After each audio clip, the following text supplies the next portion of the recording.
All right. So Blackbyrd, you are part of a phenomenon that's one of the most influential probably in modern music, which is the whole P-Funk family of mayhem and funk and mayhem and mayhem and record labels going bust over.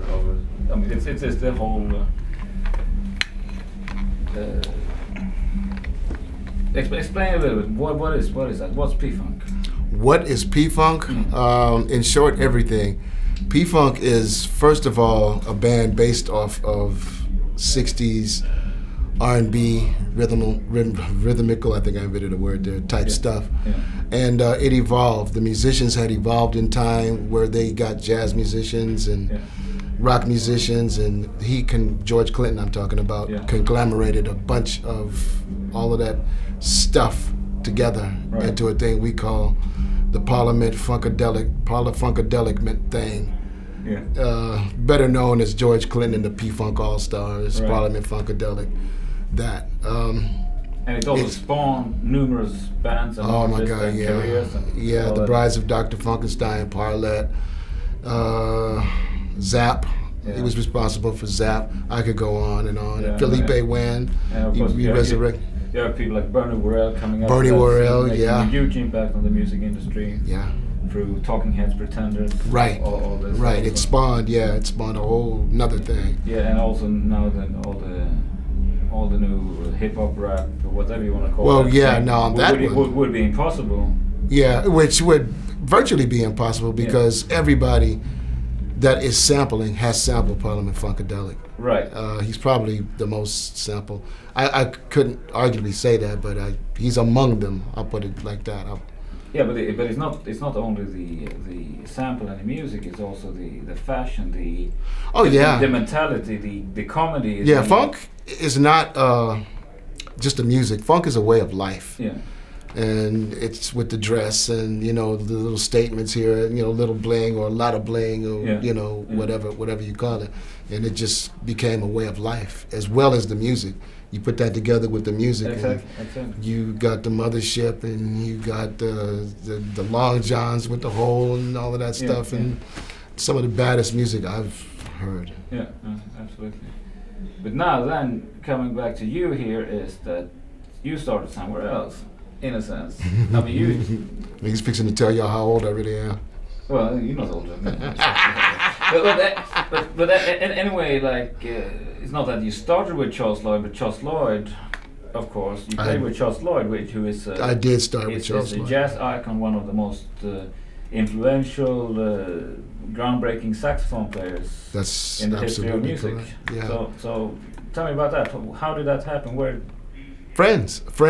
It's funny because being primarily then a rock player, I was liking jazz. Towards the end of Jimi Hendrix's career, I became aware of another guitar player, John McLaughlin, and I liked his music. I liked his guitar style of play, and so I kind of evolved over into there, and. Through there, I met a lot of jazz guys in high school, and we played a lot. And I met his drummer and his bass player.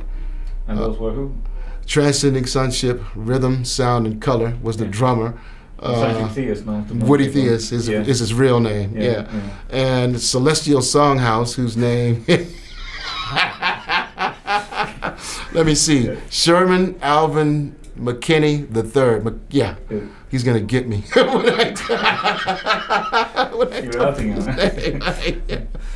Not a lot of people know that. And we played together at Sonship's house quite a bit. I mean, we'd go over there every day, every other day, and it just got so good that they were already playing with Charles, by the way. And they said, okay, look, we're gonna make a tape, and we're gonna present the tape to Mr. Lloyd, which they did. He loved it, and I went. I first had a trial of like 3 dates. Charles is a very hip individual. We know that he does the jazz as well as he does. He's trained note for note and blah, blah. Not to mention his own compositions. But we'd be in the car, he'd be playing Steely Dan and the Stones and stuff like that. I was like, wait a minute, this is a jazz guy. You know, he's digging all this stuff. So it's okay. Yeah. So it's okay to like all of those and implement all of those musics into one, which is what I did, you know, early on. So that's how pretty much I got with Charles. And then what happened after Charles? After Charles, this is funny. Charles Lloyd Quartet was in Kansas City, and I was taking a cab downtown, and another gentleman wanted to share the ride, you know, and this gentleman happened to be Benny Maupin. Okay. We were staying in the same hotel with Herbie Hancock. Yeah. I actually met, I can't think of his name now, Jesus. Patrick Gleason. I met Patrick Gleason first, and I heard Herbie talking on the phone. It's like I said, I was going downtown to get something, and me and Benny shared a ride and had a very nice conversation. And when we got out of the cab, I got out of the cab first, and he said, "You know what? We're gonna play together someday." I was like, yeah, right. And a little bit after that, maybe about a year after that, came the Headhunters. Yeah. With Paul Jackson, Michael Clark, Bill Summers, and myself. Yeah. Did I leave one? Michael Clark. Sorry. Yeah, you said Michael. Oh, I did? Okay. Yeah. Who did I leave out? Maybe Herbie. No, Herbie wasn't in that. Oh, really? This was a side project. Yeah, this was something that Herbie wanted to produce. Okay. And the Survival of the Fittest, and then the rest, for those of you who are in the know, the rest is history. We did 2 albums, Survival of the Fittest and Straight from the Gate. Okay. And pretty much toured all over the place. Good. A couple of years. And then finally, how did Mayhem hit you? AKA P-Funk. After, I lived in San Francisco. I moved from San Francisco back to Los Angeles. And I wandered around and somehow, through a friend, met a friend, Ron Brimbry. Oh, Ron, okay. Yeah. And he knew a couple of the people in the Parliament organization. Yeah. And so we went by this guy's house. Archie Ivy is his name. The president of the Parla Funkadelic McDang Mayhem, as we know it. And he played bass. Okay. Brent plays guitar, by the way. He's not going to tell anybody because he doesn't bring it up. Yeah. So me and Brent would play every day, and he decided to take me to Archie's. Archie played bass, and we jammed a couple of times. Archie told me about a band that they were getting ready to form called The Brides of Dr. Funkenstein. Oh, okay. And this, he said, in about a year or so. I said, yeah, sure, you know. I said, Parliament Funkadelic, The Brides of Dr. Funkenstein.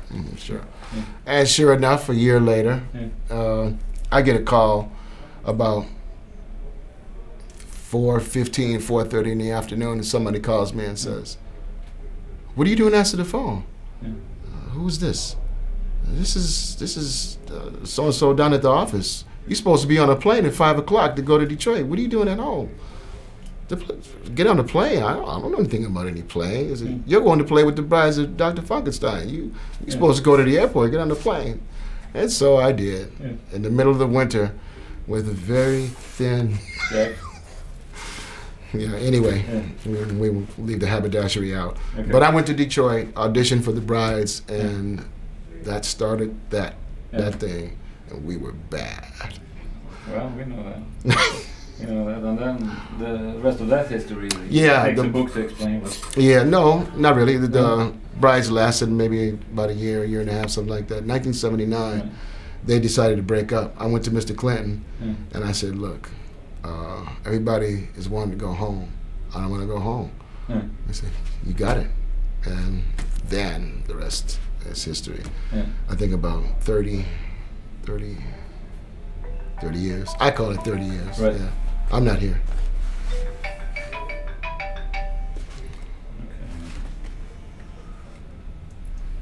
In a minute. Hey, that's my line. Hello. Yeah, in a minute. I'm in it. Oh, shucks, it's the wife. Take them down. Yes, do that. Yeah, okay. I'm gonna love this interview. Sorry about that. Yeah! but we have. I just heard we have another legendary P-Funk member on his way down here. Bootsy. The Boots man. Yeah. Yeah. I worked with him too. The first time I worked with Bootsy, I was in Detroit working on some stuff, and he wanted to fly me in to do some tracks with him. And so I get on the plane and go over to Bootsy's, and we go into his garage, and he's got this massive rig all around the garage, and I got this little twin reverb, I think, that I played through. And he plugs in. He didn't have the toys then either in the garage. He just had his bass, and he plugged the shit in and started playing. And I'm playing, but I'm watching this cat play and thump on the bass. I was like, God damn. And that sparked that friendship up, and on and off we would play with Bootsy. Bootsy would come in, and he'd come and he'd go, he'd come and he'd go. And, now, but FRAMUS, what's the deal? Why? Why? Why? Why do you play this guitar? Why are you here? Why? Well, I like this. I really like this one. I got introduced to it through you. Right.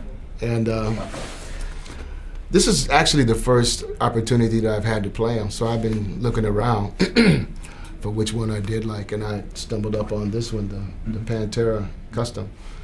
And it just plays very well.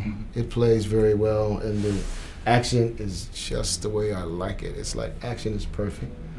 The pickups, I'm gonna, after when I get this one, I'm gonna have some EMGs on it. I can run faster than him. And Bigsby, I always wanted a guitar with a Bigsby on it.